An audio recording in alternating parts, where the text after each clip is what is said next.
Ate, nalupin din ba yun sa inyo? Naku, sabi ko nga. Meron rin pala kayo alaga to. Seryoso eh. Isipin mo yung baba nung kalamansi na yan nilulupin pa. Tinatabangan ka ako, sabi ko. Hindi, ang kagandahan naman yan, di na kayo ang pumitas.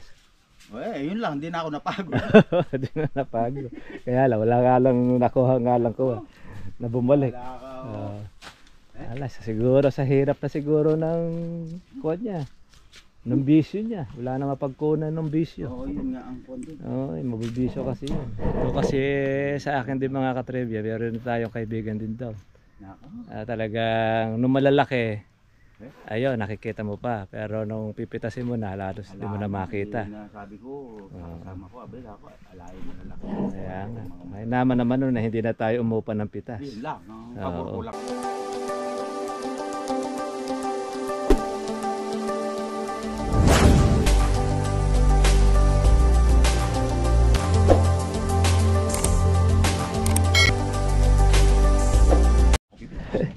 Ate, nalupin din ba yun sa inyo? Naku, sabi ko nga. Meron rin pala kayo alaga to. Seryoso eh. Isipin mo yung baba nung kalamansi na yan nilulupin pa. Tinatabangan ka ako, sabi ko. Hindi, ang kagandahan naman yan, di na kayo ang pumitas. Yun lang, hindi na ako napagod. Di na napagod. Kaya lang, wala nga lang nakuha nga lang ko na bumalik. Siguro sa hirap na siguro ng kuwan niya. Ng bisyo niya. Wala na mapagkunan ng bisyo. Oo, yun nga ang kondo. Oo, mabibisyo kasi yun. Ito kasi sa akin din mga katrivia, meron tayong kaibigan din daw. Talagang nung malalaki, ayun, nakikita mo pa. Pero nung pipitasin mo na, halos hindi mo na makita. Sabi ko, kasama ko, abel ako, alayin mo na lang. Kaya nga. May naman nun na hindi na tayo umupa ng pitas. Yun lang, ang pabor ko lang doon. Hindi rin tayo napagod. Salamat din sa kanila at tinulungan niya kami doon. Dahil ko totoo sila doon sa presyo na yan, talagang iba, panlaglag na lang talaga yun. Siyempre, yun na lang hintayin ko yung mga maliliit tsagahole na yan. Ayun. Ang mahirap nun, baka pagka yun yung naglibo, wala din. Yun ang problema doon. Hindi bale. Kuha na lang tayo. Sito nga niyon. Binibida nga yung kay Pokong. Mahuhuli tayo sa akto Naubos din. Tinan mo nga, kamahal ng sitaw. Halos magkatabi lang kami nun. Tinan mo nga. Ayun li akin. Magkadulo lang kami. Isipin mo nga naman gano'ng katindi ko ng kawat. Dito po sa amin talaga mga katrivia, hindi po talaga nawawala po yan. Kasi kung kumana yan, grupo. Hindi lang isa may lockout.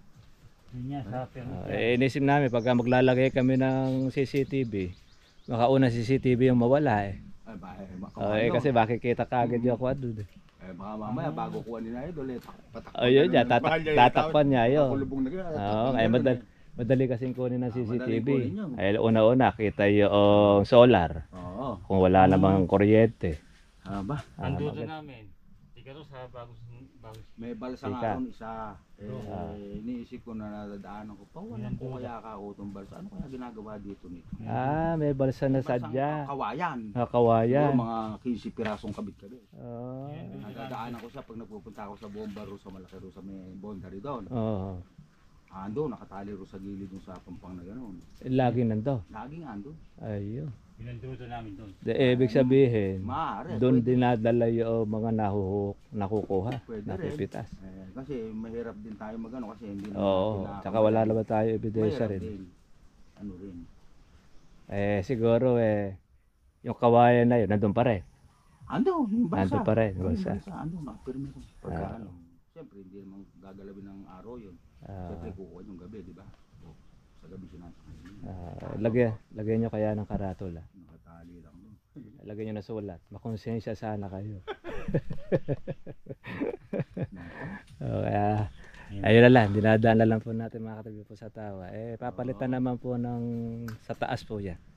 Mawala sa atin at saka ang mahirap lang doon yung sa kanila lang din naman po babalik yun. Tayo naman ay panata, basta tuloy-tuloy lang kasi pagka yun ang kinatakutan mo, hindi ka na makakapag-alaga talaga ng kalamansi. Oo. Kasi tatabangan ka Tatabangan ka na kasi no, dahil yung inaabangan mo wala, buti na lang kamot, medyo mura pa ang kalamansi eh. Kahit nanakawan, okay lang. Hindi ka na nahirapan pumitas. Kaya lang kung minsan eh, pag nakaw, pati maliliit, kaya kinukuha eh, ano. Dahil nagmamadali eh. Ay, sa atin, yung gano'n, yung mga malalaki, nakuha. Yung mga gaholi naman, tinira. At tinira rin sa atin yung dilaw. Magagaling din yan. Hindi nasa tabing ilog mo yan, nakita ko yung ano mo ron, mukhang... Ala, numipis na buong ano eh. Isipin mo, 3 beses nang ma-harvest yung kapitbahay namin. Kolong-kolong, at sa tagulan. Ako una bis na hindi mo ma-harvest. Pero walang malalaki eh. Gano'n katindi yung kwan to. Natangay na langgam. Ayun yan, natangay na lang ng langgam yung kwan natin. Kalamansi. Ano ba yun? Yan, bahala na sila mag-isip kung sino yung kapitbahay. Marami akong kapitbahay dun eh. Ngayon, kung halimbawa, kung sino yung pumiyok, yun na may problema no. Oo, permis yun. Kung magre-react sila, kapitbahay, wala na tayo pinangalanan, di ba? Hala na sila mag-isip, di ba? Gano'n lang naman yun. Kaya dami kapitbahay. Kaya yun. Sabi nga ni tatay, pag nahuli na lang natin, kaya makuha na lang natin ang video. Gano'n talaga. Kahit ang mura kalamansi, sa hirap po ng kunya yun. Gintong-ginto kasi ang pera ngayon dahil una bagsak ang mga gulay. Talagang kabitan pala ko lang sa awit ang September, August, September, yung panahon na yan. Kaya kung maluho ka at mabisyo ka, ay talagang mauubusan ka. Kaya maisipin mo na lang magnakaw. Yun naman ang masama na napapakain sa pamilya galing sa nakaw. Ayan, may merienda muna po tayo. Ayan mga katribe po yung ating inangit ni tatay kinain ko na binigay. Ay oo, sa amin niya inilang kami. Nagkuhang kami eh. Ayan, dalaw tayo. Nagdala siya ng merienda. Ayaw, unti-unti na nakukuha na itong kubo natin. Makukubkub na no? Ambiyero na eh. Hinihintay lang yung gumanda-gandadaan eh. Para madali yero eh. Pero kung magtutuloy-tuloy dadaanan lang natin sa bangka. Parang mayroon pang darating na ano eh. Bagyo. Di ba? Balita. Pero pang ano siya, baka yung habagat, di ba sana habagat na lang. Huwag na lang yung bagyo na talagang bulto. Sobrang lakas ng kaunahangin. Bayan ng tagal yun. Wala na siya kung ano yung kalooban eh. Doon na lang tayo. Maganda na yung, yung kain bunga nung natapat ako. Marami na. Yung tingala. Tsaka kuha na, basta't nung mailabas na sa damo, nakita na mga sili. Makikita na. Kaya sinisipag yung dalawa eh. Pinapaluan natin para lalong sipagay. Ito, yung ating dadamuhan mga katribya. Tutuloy lang natin ito noong nakaraan. Tingnan nyo, nung makita na po yung ating sili, matanggal na po yung damo. Ang ganda na po niya. Yan ang importante po sa sili. Naagapan nyo ang ating pagdadamo, yung mga damong tumutubo. Kaya kasi di natin maagapan yan ako. Ang damo lang po ang kakain ng ating abono. Sila po ang babahagi, kaya hindi po masyado makakalabong.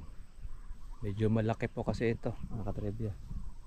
Halos 1 hektarya itong ating sili. Pwera pa yung pagka nabuo natin lahat ito, yung ating mga bakante, may 1 hektarya po itong ating silihan, panigang tsaka po ng Taiwan. Kailangan po natin mga katribya na makipagsapalaran para po nun at least kung makatsyempo tayo, swerte.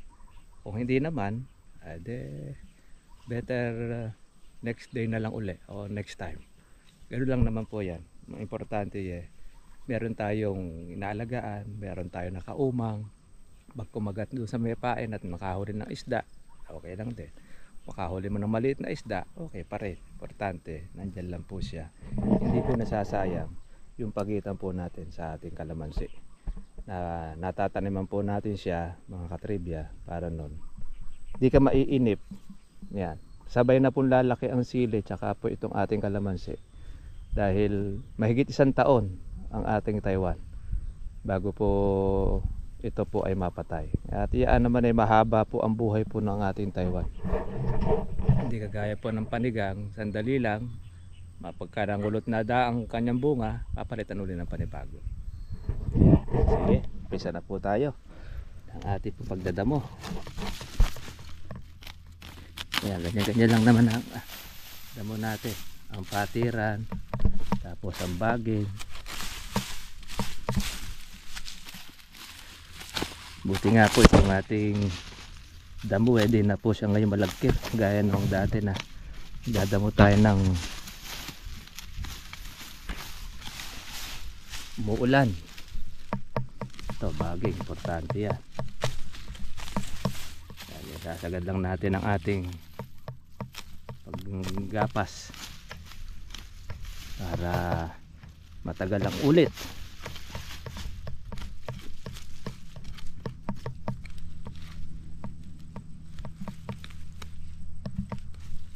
Yan ang baging.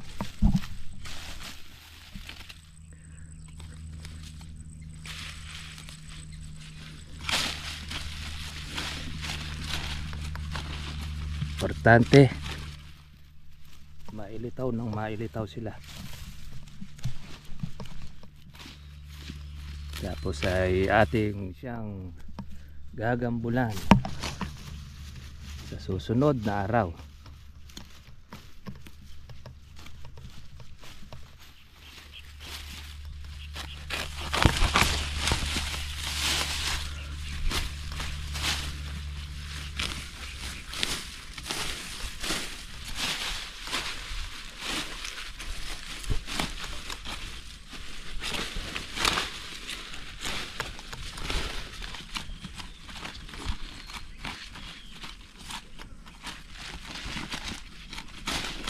Yan.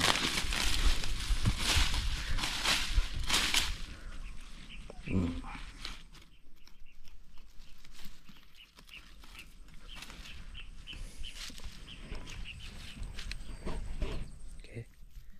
Ay po yung makarami. Tulak na. Ayan o.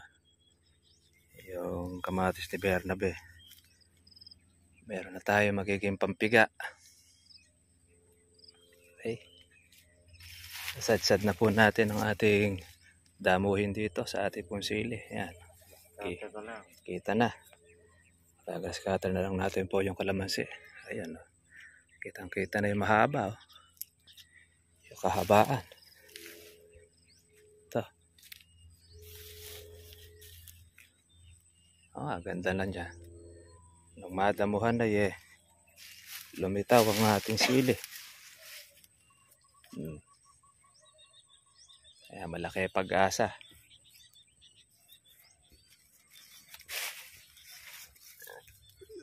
Ayan. Kitang-kita na. Bukas sasabugan namin ng abono to. Para sa paggagambol makita lahat. Lalong lumaki ang sili natin. Yan. Kasadsad na tayo. Yan, ang ganda. Kalamansi na lang ang susunod nating i-grass cutter. Yung mga nadamuhan na natin dami na. Dami na pong bulaklak. Mga katribya.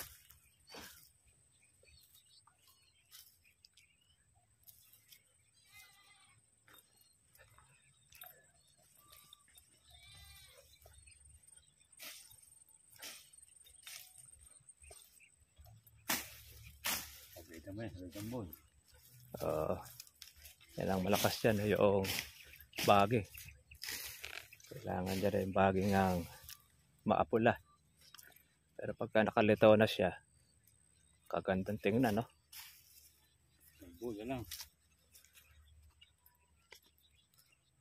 Habaan ito. Yan, no?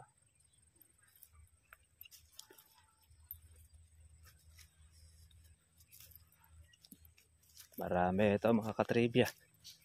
Malay natin na dyan. Baka tiyempo hindi natin alam. Swerte-swerte dumarating lang naman. Kakapin muna kami ni Bernabe. At Mamimitas may nagtatagal dito pagka mag-hire tayo ng mamimitas ng sili. Basta't makalusot lang sa baha. Huwag lang siyang malulubog. Dahil kung hindi, yari. Malay natin. Kape muna tayo sa ating munting kubo. Ito malapit na rin natin itong mataniman. Paparating na po mamaya yung ating punla na bagong order. Para habang patay po ang damo, matanim na. Palabasan ni Bernabe.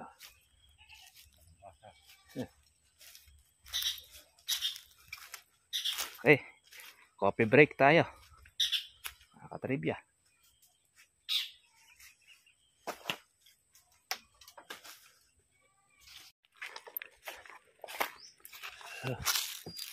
Dito.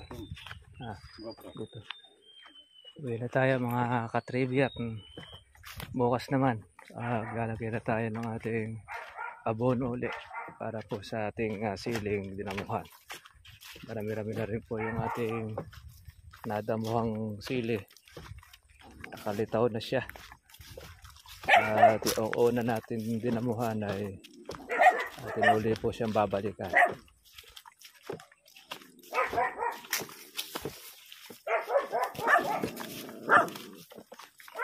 Na mga katribya.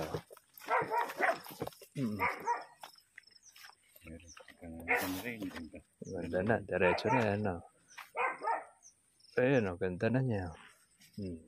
Kitang kita na. Tagusan na po yan, haba niya. Ayan. Ito magandang gambulan. Ayan. Taas na ito. Ayan. Pag nasubuan natin ang patabayan. Maganda nito, may katulong tayo mananakate. Dahil kain ng kalabaw. Ito, ganda na niya. Ayan. So, ito yung unang nadamuhan. Ay, malakang potential nitong ating sili. Malabong na. Ito, babalas-basan na lang ito. Ito pa, yan.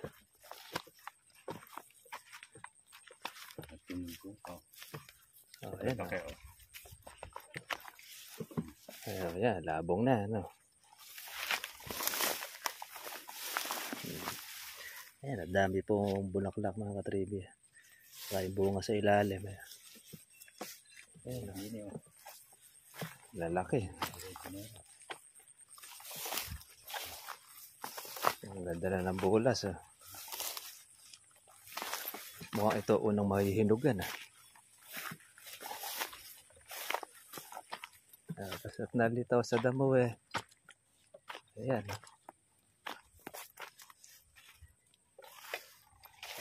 Konting balasbas pa.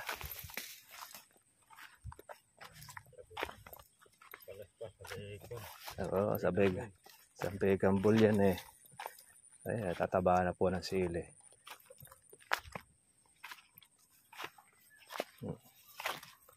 Saka maganda ang dahon niya. Malalaki. Na matataba.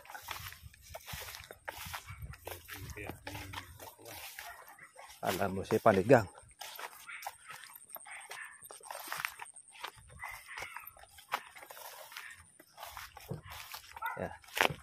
Tsaga-tsaga lang mga katribya tayo lapit-lapit na pagka malaman po natin yung konting follow up na lang nito ng ating pag-aalaga. Yung iba po dito puhulipan pa po natin. Ito yung kalamansi nating nalubog. Ayan. Saktan ulit na panibago. Dulo lang naman halos po mga katribya yung tinamaan. Pero yung gawin na ito, okay siya. Meron ilang mga namatay. Siguro mga nasa 100 na. Uhulihin pa na lang po natin pag gumanda na po yung panahon. Mamaya mabaha na naman uli. Para at least masayang po yung paano? Trivia, God bless po sa inyo lahat. Kita na po tayo po bukas. Makaabutan po tayo ng malakas na ulan Uwi na po tayo sa ating bagong farm. God bless po sa inyo lahat. Bye bye.